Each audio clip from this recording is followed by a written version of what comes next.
Good afternoon, I am Michelle Guillaume. This is Daily Tribune's top 10 trending stories for the week. We are looking back to 10 of the most trending stories on Daily Tribune's website that rocked the nation the past 7 days. We're starting the top 10 list with the story about Senator Laila de Lima, whose motion for reconsideration was junked by the Muntinlupa City Regional Trial Court. In a two-page resolution, Muntinlupa City RTC Branch 205 Presiding Justice Lisel Lakiatan said that De Lima and Ronnie Dayan failed to present evidence to prove their innocence. In an earlier resolution, the court also denied their petition for bail. Next up at number 9 is a commentary which says that news outfits pushing back allegedly find themselves being subjected to legal complaints and unfair assessment. In the documentary 1,000 Cuts, since the problem is not exclusive to certain critical media.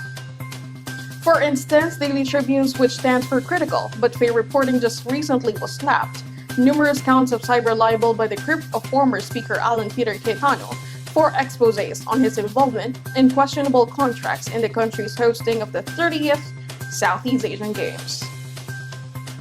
Next up is about Senator Bongo, who said that he would only run for president if President Rodrigo Duterte would be his running mate.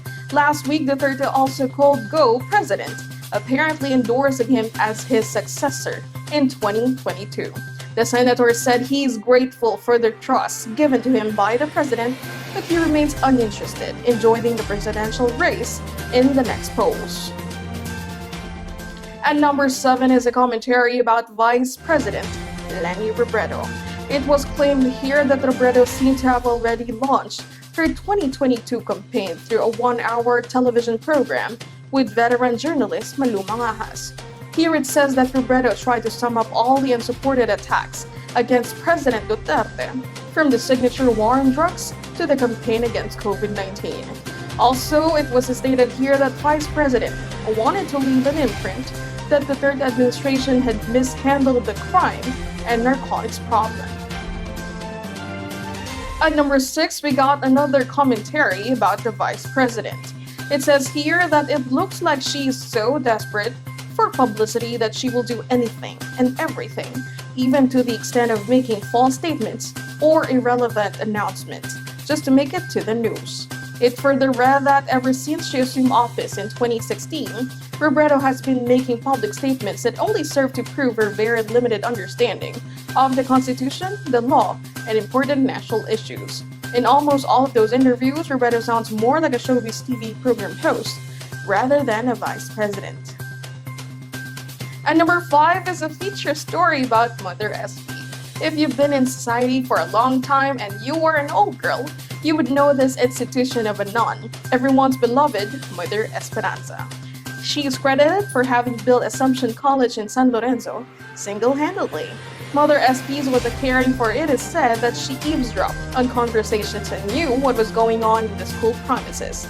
But then she was also the students' confidant, and one who believed that young people should enjoy the pleasures to which they were entitled prior to their adulthood. But of course, within the bounds of morals and propriety. Another story about the calls for President Duterte to run for Vice President has taken the 4th spot this week. Citing the need for continuity in government programs, the PDP issued a resolution calling for Mr. Duterte to run again in next year's elections.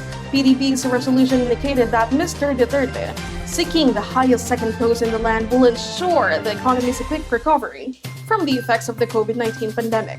Some 30 leaders of the dominant party signed the resolution. However, PDP's acting national president, Senator Manny Pacquiao, later disowned the resolution, saying that he did not authorize it.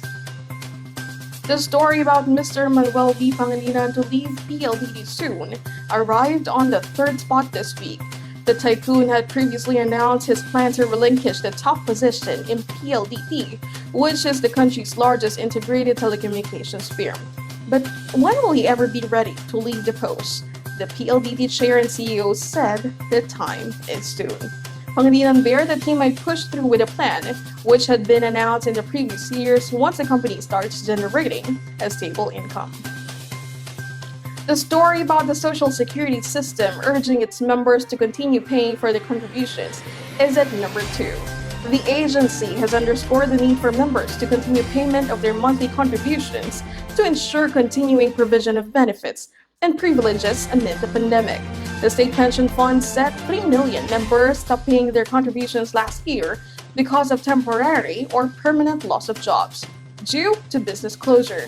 SSS President and CEO Aurora Ignacio encouraged those members voluntarily paying their dues and those involuntarily separated from their work to continue their membership with SSS, as doing so will allow them to avail of SSS assistance in future contingencies.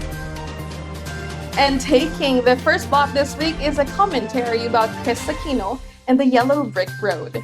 It says here that, hold your breath, KRIS AQUINO is running.